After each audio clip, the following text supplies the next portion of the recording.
దేవుడు అన్యాయస్తుడు కాదు. ఏది ఏమైనా నా గతం ఏంటో నాకు తెలుసు, నా ప్రస్తుతం ఏంటో నాకు తెలుసు. నా గత కాలపు క్రమంలోకి నేను వెళ్ళను.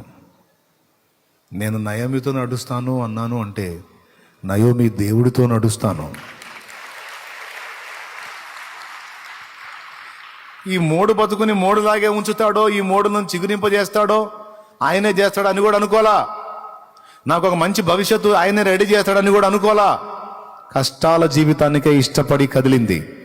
కానీ రూతుకు తెలియదు, రూతు కోసం దేవుడు బోయజుని ఒక అద్భుతమైన భవిష్యత్తుని యేసుక్రీస్తు వంశావళిలో ఈ ధన్యురాలి పేరును కూడా సిద్ధపరిచి ఉంచాడన్న సంగతి. ఒక అద్భుతమైన, శాశ్వతమైన, దీవెనకరమైన, ప్రయోజనకరమైన, శుభప్రదమైన, నిరీక్షణాస్పదమైన జీవితాన్ని రూతుకు దేవుడు రెడీ చేసి పెట్టాడన్న సంగతి రూతుకు తెలియదు.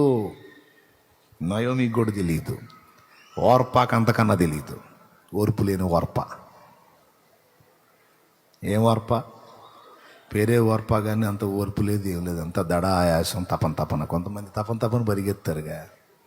ఇది కాకపోతే అది కాదు, అది కాకపోతే ఇంకోటి, అది కాకపోతే ఇంకోటి అని పరిగెత్తుంటారుగా. దేవుడి దగ్గరికి వస్తారా, దేవుడు కృప చూపిందాక ఆగరు. ఏందో ఆడిపోయినా మనకేందో ఏం కాల అని కూడా ఇంకో దాన్ని పరిగెత్తా ఉంటారు. జీవం గల దేవుని దగ్గరికి వచ్చిన తర్వాత స్థిరంగా ఉండు. దేవుడు నీకు సహాయం చేసేంత వరకు ఓపికతో ఎదురు చూడు. ఆయన నీకు చేసిన ప్రతి వాగ్దానం నెరవేర్చి తీరుతాడు. తోడుగడిగా ప్రతి వాగ్దానం ఆయన నెరవేర్చి తీరతాడు. మాట తప్పడో.